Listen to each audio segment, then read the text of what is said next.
Our next speaker is Namita Davey. The title of her speech is Beware the Bias. Namita.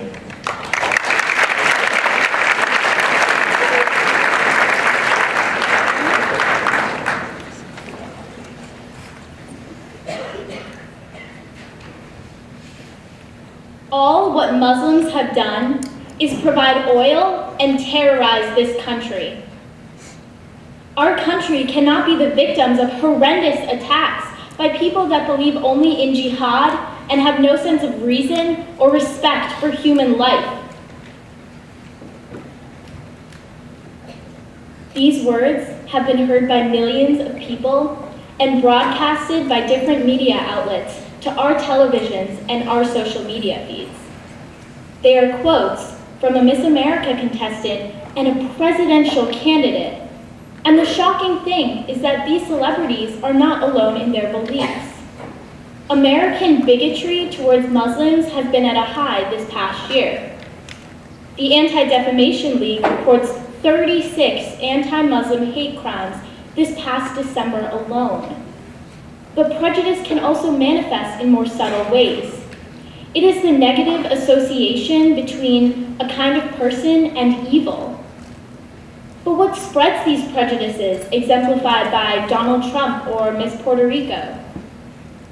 One major contributing factor is the media. They say don't believe everything you hear, yet many of our opinions and conclusions are built on what we hear in television shows and movies or in the news. When the media portrays Muslims as violent over and over again, we subconsciously start to believe it. We start to link Islam and terrorism. How many TV shows or movies have you watched in which Arabs or Muslims are depicted as the bad guys? Recently, shows such as Showtime's Homeland have invoked controversy over whether they are Islamophobic and racist, or if they're simply reflecting the truth of American sentiment. However, instead of honestly portraying the way Americans perceive Muslims, shows like Homeland could honestly portray Muslims themselves, not as extremists or terrorists, but as lawyers and scholars and scientists, not as malignantly different, but as American.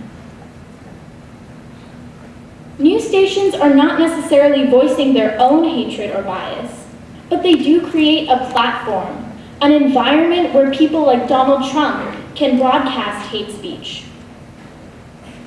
The reality is that Muslims and other groups are being falsely portrayed because the main goal of these TV and news stations is to make a profit, so they show what will attract more viewers. However, doesn't the media have a responsibility to their viewers to fairly portray all groups and to be objective? Shouldn't they have to uphold their integrity and honor by being unbiased? The problem is that by not showing all sides of the story, news stations contribute to the spread of stereotypes and prejudice. Consciously or not, the epidemic of bias is creeping into American media and multiplying.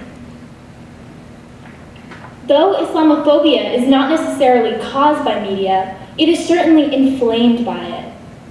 The issue goes past just angry rhetoric and hate speech. People are getting hurt.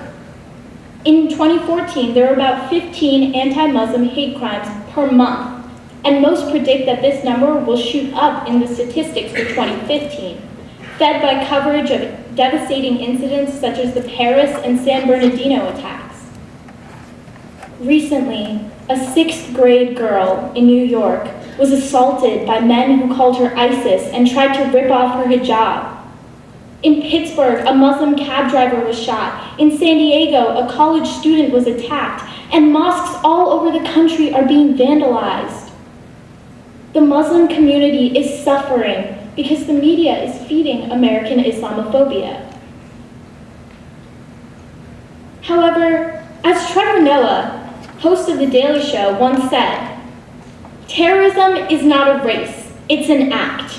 Yes, right now we're dealing with extremism and Islamic terror in some parts of the world, but if you go to other parts of the world and ask them what a terrorist is, they'll show you a different face.